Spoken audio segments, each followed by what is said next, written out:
എന്തൊരു മണ്ടത്തരമാണ് യഥാർത്ഥത്തിൽ മന്ത്രി പറഞ്ഞിരിക്കുന്നത്. അപ്പോൾ യഥാർത്ഥത്തിൽ അദ്ദേഹം ഒരു വിവരവും നൽകിയതിൽ മാത്രമല്ല, മലയാളിയുടെ സാമാന്യ ബോധത്തെ പരിഹസിക്കുക, കളിയാക്കുക എന്നുള്ളതാണ് അദ്ദേഹം ചെയ്തിരിക്കുന്നത്. അപ്പോൾ ഇതൊക്കെ യഥാർത്ഥത്തിൽ കേരളത്തെ കബളിപ്പിക്കാൻ വേണ്ടിയുള്ളതാണ്. ഈ തെരഞ്ഞെടുപ്പായതുകൊണ്ട് ഇതുപോലുള്ള കബളിപ്പീരൊക്കെ ബി ജെ പിക്ക് ഗുണകരമാവുമെന്നും കൂടി അദ്ദേഹം കരുതുന്നുണ്ട്. ഈ സിൽവർ ലൈനുമായി ബന്ധപ്പെട്ട് അല്ലെങ്കിൽ ഹൈസ്പീഡുമായി ബന്ധപ്പെട്ട ഒരു ചോദ്യം ഇന്നലെ ചോദിച്ചപ്പോൾ ഈ അശ്വിനി വൈഷ്ണവ് കാര്യമായിട്ട് ഉരുണ്ട് കളിച്ചു. എന്താണ് ഒരു ഉറപ്പ് പറയാനായിട്ട് ഈ കേന്ദ്ര റെയിൽ മന്ത്രിക്ക് പറ്റാത്തത്? മാത്രമല്ല ഈ ശബരി റെയിൽ പാത, അങ്കമാലി പാതയുമായി ബന്ധപ്പെട്ട് കേന്ദ്രം സമ്മർദ്ദം ചെലുത്തിയത് കൊണ്ടോ അല്ലെങ്കിൽ കേന്ദ്രത്തിൻ്റെ പ്രേരണ കൊണ്ടാണ് സംസ്ഥാനം ഈ സ്ഥലം ഏറ്റെടുത്തതെന്ന് കൂടി ഇന്നലെ മന്ത്രി പറയുകയുണ്ട്. യഥാർത്ഥത്തിൽ എൻ്റെ ഒരു അനുഭവത്തിൽ ഇത്രത്തോളം കാര്യങ്ങൾ വഴിതിരിച്ച് വിടുകയും ഇത്രത്തോളം ജനങ്ങളെ കബളിപ്പിക്കുകയും ചെയ്യുന്ന രീതിയിൽ മറുപടി പറയുന്നൊരു മന്ത്രി ഞാൻ കണ്ടിട്ടില്ല. അശ്വിനി വൈഷ്ണവ് അദ്ദേഹത്തിന് സാമർത്ഥ്യം കൊണ്ട് അദ്ദേഹം പഴയ ഉദ്യോഗസ്ഥനാണ്, IAS കാരനാണ്.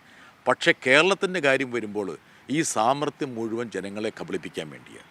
ഇപ്പോൾ ഈ നേമൻ ടെർമിനലിൽ വേണ്ടാന്ന് വെച്ചു. അത് കഴിഞ്ഞ് ഞാനവിടെ ഒരുപാട് ബഹളം ഉണ്ടാക്കിയ ശേഷമാണ് ഈ നേമൻ ടെർമിനൽ വീണ്ടും പുനർജീവിപ്പിച്ചു. അതിനകത്ത് സ്ഥലവുമായി ബന്ധപ്പെട്ടൊരു വിഷയമില്ല. അതിന് രണ്ടാമത്തെ ഘട്ടം ഇപ്പോൾ ഉപേക്ഷിച്ചിരിക്കുക. നമ്മൾ വിഭാവനം ചെയ്ത രീതിയിലുള്ള ഒരു ടെർമിനലല്ല നേമത്ത് വരുന്നത്. അതുപോലെ ഈ ശബരിപാതയുടെ ചരിത്രം എന്താണെന്ന് പോലും ഒരുപക്ഷെ മന്ത്രിക്കറിയില്ല. ഈ പാത ബജറ്റിൽ പ്രഖ്യാപിച്ചിട്ട് 2.5 ദശാബ്ദം കഴിഞ്ഞിരിക്കുന്നു. 2.5 പതിറ്റാണ്ട് കഴിഞ്ഞ് 28-30-29 വർഷമായി. അതിനുശേഷം 10 വർഷം കോൺഗ്രസ് ഇവിടെ ഭരിച്ചു, UPA ഭരിച്ചു. അതിനുശേഷം ആണ് ഇവർ 10 വർഷം 11 വർഷം ഭരിക്കുന്നത്. അന്നേരം ഒന്നും ഇതിന് ചെലവിലൊരു പങ്ക് കേരളം വഹിക്കേണ്ട പദ്ധതി ആയിരുന്നില്ല. യഥാർത്ഥത്തിൽ ഒരു 20 വർഷം കഴിഞ്ഞപ്പോഴാണ് നമ്മുടെ തലയിലേക്ക് ഈ ചെലവിൻ്റെ പകുതി കൊണ്ട് വെച്ചത്. സ്വാഭാവികമായിട്ടും വിഭവ ദാരിദ്ര്യമുള്ള ഒരു സംസ്ഥാനത്തിന് എന്തെല്ലാം നോക്കേണ്ടി വരും? നമ്മുടെ നിത്യദാന ചെലവുകൾ എന്താണെന്ന് പരിശോധിച്ചിട്ട് മാത്രമല്ലേ ഒരു പദ്ധതിയിൽ നമ്മുടെ പങ്ക് നൽകാൻ പറ്റുള്ളൂ. അത് മാത്രമല്ല, ആ പദ്ധതി ബജറ്റിൽ പ്രഖ്യാപിച്ച വേളയിൽ അത് റെയിൽവേയുടെ മാത്രം പദ്ധതിയായിരുന്നു. മാത്രമല്ല, നമ്മൾ പണം കൊടുക്കുന്ന പദ്ധതികളുടെ വരുമാനത്തിൽ നിന്ന് ഒരു പങ്ക് നമുക്ക് കിട്ടുന്നില്ല. അത് ദേശീയപാതയാണെങ്കിലും റെയിൽവേ ആണെങ്കിലും. സ്വാഭാവികമായിട്ടും ജനങ്ങളെ കബളിപ്പിക്കുന്ന തരത്തിലുള്ള ഒരു പ്രസ്താവനയാണ് നടത്തിയത്. ഞാനൊരു കൃത്യമായിട്ടൊരു ചോദ്യമാണ് ചോദിച്ചത്. അതായത് ഈ ഹൈസ്പീഡ് റെയിൽവേ കേരളത്തിൽ തുടങ്ങുന്നതിൻ്റെ ഭാഗമായിട്ടാണോ, നിങ്ങളുടെ നിർദ്ദേശപ്രകാരമാണോ, റെയിൽവേയുടെ അംഗീകാരത്തോടെയാണോ ഈ ശ്രീധരൻ അവിടെ മലപ്പുറത്ത് ഓഫീസ് തുറന്നതെന്ന് ചോദിച്ചപ്പോൾ അദ്ദേഹം അതിലേക്ക് വന്നിട്ടില്ല. ആർക്ക് വേണമെങ്കിലും തുറക്കാമെന്നുള്ളതാണ്.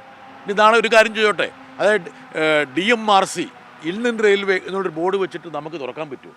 ഇദ്ദേഹം പറഞ്ഞിരിക്കുന്നത് കേട്ട് കഴിഞ്ഞാൽ കേരളത്തിലെ ഏത് പൗരനും വേണമെങ്കിൽ അയാളുടെ കടയുടെ മുകളിൽ ഇന്ത്യൻ റെയിൽവേയുടെ ഓഫീസ് തുറക്കാൻ പറ്റുന്നതാണ്. പിടിച്ചകത്താക്കില്ലേ അന്നേരം അംഗീകാരമില്ലാതെ? എന്തൊരു മണ്ടത്തരമാണ് യഥാർത്ഥത്തിൽ മന്ത്രി പറഞ്ഞിരിക്കുന്നത്.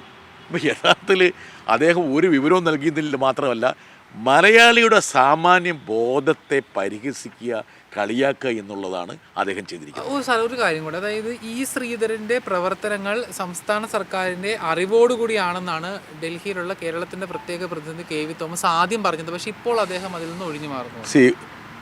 ഈ ശ്രീധരൻ ഒരു ഹൈസ്പീഡ് റെയിൽവേയെക്കുറിച്ചും തൂണിലുള്ള ഒരു അതിവേഗ പാതയെക്കുറിച്ചും പറഞ്ഞപ്പോൾ കേരള ഗവൺമെൻറ് പറഞ്ഞു നല്ല കാര്യം, എന്നാൽ നിങ്ങൾ ശ്രമിക്കൂ എന്ന് പറഞ്ഞു. അദ്ദേഹം പറഞ്ഞു ഞാൻ റെയിൽവേയെ കൊണ്ട് സമ്മതിപ്പിച്ചിട്ടുണ്ട്, എല്ലാ കാര്യങ്ങളും പൂർത്തിയായി എന്ന് പറഞ്ഞു. എൻ്റെ അറിവ് ശരിയാണെങ്കിൽ കേരളത്തിലെ മുഖ്യമന്ത്രി വന്ന് റെയിൽവേ മന്ത്രിയെ കണ്ടപ്പോൾ ഇക്കാര്യം ചോദിച്ചു. നിങ്ങൾ ശ്രീധരൻ്റെ എന്തെങ്കിലും നിർദ്ദേശത്തിൻ്റെ മുകളിൽ ചർച്ച ചെയ്തിട്ടുണ്ടോ, അതിന് അനുമതി കൊടുത്തിട്ടുണ്ടോ, അതുമായിട്ട് നമുക്ക് മുമ്പോട്ട് പോകാൻ പറ്റുമോ എന്ന് കേരളത്തിൻ്റെ മുഖ്യമന്ത്രി വന്ന് റെയിൽവേ മന്ത്രിയോട് ചോദിച്ചു മാസങ്ങൾക്ക് മുമ്പ്. അപ്പോൾ റെയിൽവേ മന്ത്രിയുടെ ഭാഗത്തുനിന്ന് യാതൊരു പ്രതികരണം ഉണ്ടാകില്ല. തനിക്ക് ഇക്കാര്യത്തിൽ ഒരു അറിവും ഉള്ള പോലെയുള്ള ഒരു ഭാവം പോലും റെയിൽവേ മന്ത്രിയുടെ ഭാഗത്തുനിന്നുണ്ടാകില്ല എന്നാണ് ഞാൻ മനസ്സിലാക്കിയത്. പിന്നെ എങ്ങനെ നമ്മൾ മുമ്പോട്ട് പോകും? ഞാനൊരു കാര്യം ചോദിച്ചോട്ടെ, കേരളത്തിൽ ഹൈസ്പീഡ് റെയിൽവേ വരാൻ പോകുന്നു എന്നുള്ള പ്രസ്താവനയോ അല്ലെങ്കിൽ നിലപാടോ അറിയിക്കേണ്ടതാരാ? കേന്ദ്രമന്ത്രിയും സർക്കാരും റെയിൽവേ അല്ലേ? ഈ ശ്രീധരനോട് നമുക്ക് ബഹുമാനമുണ്ട്. പക്ഷെ അദ്ദേഹം ഒരു സ്വകാര്യ പൗരൻ മാത്രമാണ് നമ്മളെപ്പോലൊരാൾ. അദ്ദേഹം എങ്ങനെയാണ് ഒരു പൊതുമേഖലാ സ്ഥാപനത്തിൻ്റെ അല്ലെങ്കിൽ ഒരു സർക്കാർ സംവിധാനത്തിൻ്റെ ഒരു ബോർഡ് അദ്ദേഹത്തിൻ്റെ ഒരു പീടികയുടെ മുകളിൽ അല്ലെങ്കിൽ ഒരു കട തുറന്ന എവിടെ വെക്കുന്നതെന്ന് എനിക്കറിയില്ല. അതൊക്കെ യഥാർത്ഥത്തിൽ വേറെ ആരെങ്കിലും ചെയ്താൽ എന്തായിരിക്കും അതിൻ്റെ പ്രത്യാഘാതങ്ങൾ? ഇനി അദ്ദേഹം നടത്തുന്ന പ്രസ്താവനകൾ എന്തുകൊണ്ട് കേന്ദ്രത്തിൻ്റെ ഭാഗത്തു നിന്ന് വന്നില്ല? ഇന്നലെ കൃത്യമായിട്ട് ഞങ്ങൾ ചോദിച്ചല്ലോ, നിങ്ങൾക്ക് എന്തെങ്കിലും പദ്ധതി ഉണ്ടോ ഹൈസ്പീഡ് റെയിൽവേക്ക് വേണ്ടി?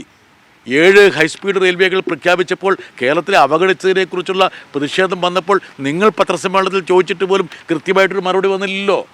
അപ്പോൾ ഇതൊക്കെ യഥാർത്ഥത്തിൽ കേരളത്തെ കബളിപ്പിക്കാൻ വേണ്ടിയുള്ളതാണ്. ഈ തെരഞ്ഞെടുപ്പ് ആയതുകൊണ്ട് ഇതുപോലുള്ള കബളിപ്പീരൊക്കെ BJP ഗുണകരമാവുമെന്നും കൂടി അദ്ദേഹം കരുതുന്നുണ്ട്. BJP അധികാരത്തിൽ വന്നാൽ ശബരിപാതയെ നന്നായി നടപ്പിലാക്കുന്നുള്ള ഒരു പ്രസ്താവന പോലും ഒരു കേന്ദ്രമന്ത്രിയുടെ ഭാഗത്തുനിന്ന് വരുന്നുണ്ട്. ഇങ്ങനെയൊക്കെയുള്ള തെരഞ്ഞെടുപ്പ് പ്രചരണം ഒരു ചോദ്യത്തിന് മറുപടിയായിട്ട് നടത്താൻ പാടുണ്ടോ എന്നുള്ള കാര്യം കേന്ദ്രമന്ത്രിമാർ പരിശോധിക്കേണ്ട കാര്യമാണ്.